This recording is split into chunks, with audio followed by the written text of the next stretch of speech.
Keyingi yillarda mamlakatimizda xalqimiz tarixining murakkab va fojiali sahifalarini anglash, mustabid tuzum davrida nohaq jabr ko'rgan millionlab vatandoshlarimiz xotirasini tiklash yo'lida muhim qadam qo'yildi. Ushbu keng ko'lamli tarixiy adolatni tiklash jarayonining yorqin namunasi sifatida Namangan viloyatiga bag'ishlangan xotira kitobi dunyo yuzini ko'rdi. Bu asar shunchaki qatag'on qilinganlar ro'yxati emas, milliy o'zlikni anglash va tarixiy xotirani shakllantirish borasida davlat siyosatini aks ettiruvchi nashr bo'ldi.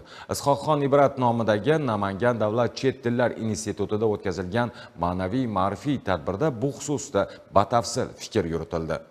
Kitobning xronologik doirasi 1860-yillardan boshlanib 1991-yilgacha bo'lgan davrni qamrab olgan. Bu tanlov 130 yildan ortiq davom etgan ozodlik kurashlari tarixini yaxlit bir jarayon sifatida ko'rsatib bergan. Tadbirda ishtirok etganlar xotira kitobining tuzilishi Namangan viloyatidagi repressiya tarixini tushunish uchun intellektual asos bo'lib, mualliflar shunchaki xronologik ro'yxat tuzish bilan cheklanmay, qatag'on siyosatining har bir bosqichini alohida tahlil qilish imkonini beruvchi davriy yondashuvni tanlaganlar. Statistik ma'lumotlarga ko'ra 1865-yildan 1990-yilgacha Namangan viloyatidagi jami 2039 nafar vatandoshimiz mustabid tuzumning nohaq ayblovlari bilan jazolangan. Tadbirda so'zga chiqqan olimlar, Respublika Ma'naviyat va ma'rifat markazi viloyat bo'limi mutasaddilari o'tgan yillarda vatan ozodligi va uning mustaqilligi uchun kurashgan, xalqni ziyoli qilishga intilgan, siyosiy qatag'on qurbonlari bo'lgan ajdodlarimizning nomlari qayta tiklanganini e'tirof etib, keyingi yillarda jadidlar hayoti, ularning ma'rifatparvarlik g'oyalari yoshlar o'rtasida keng targ'ib etilayotganini ta'kidladilar. Kitobda repressiyaning turli bosqichlari, uning maqsadlari, nishonlari va uslublaridagi o'zgarishlar aniq ko'rsatib berilgan. Qatag'onlarning avj nuqtasi,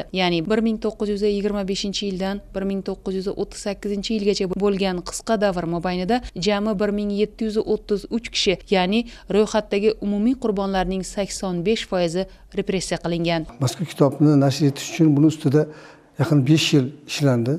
Bu kitob har bir viloyat uchun alohida o'sha qatag'on etilgan kishilar nomlari kiritildi. Endi bu yerda qatag'on juda ulkan bir mavzu, juda katta xronologik doirani o'z ichiga oladi. Xususan mana shu hozirgi qo'limizdagi birinchi kitob Namangan viloyatidan qatag'on etilgan shaxslarni yaqin 2000 ga yaqinini ism-shariflari bu yerga kiritildi. Bu kitobni ahamiyati nimada? Avvalambor bizni bugungi kunimiz, istiqlolimiz, o'lkamizni mustaqil bo'lishini istab, jonini fido etgan insonlarning nomlari bitilgan kitob bu.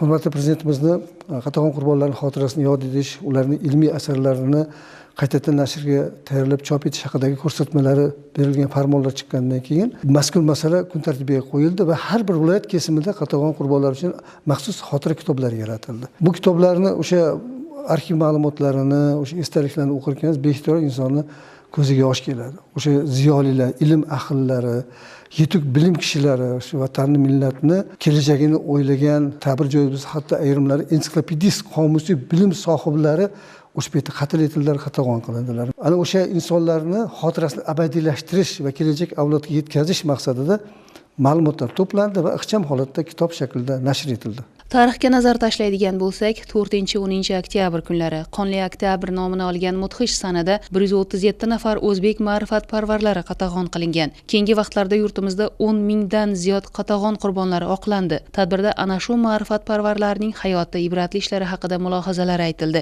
Bu kabi tadbirlardan ko'zlangan maqsad yosh avlodning vatan taqdiriga daxldorlik tuyg'usini kuchaytirish, bugungi tinch zamonning qadriga yetish ruhida tarbiyalashdir. Zero ajdodlar ruhiga ehtirom, istiqlol g'oyalariga sadoqat, adolat tantanasiga ishonch ertamiz egalari istiqbolida muhim ahamiyatga ega. Tarixiy xotirasiz kelajak bo'lmagani kabi, ajdodlar xotirasiga ehtiromsiz bugungi kunlarning qadriga yetish mumkin emas. Qatag'on qurbonlarini yod etish esa ajdodlarimiz oldidagi muqaddas burchimizdir.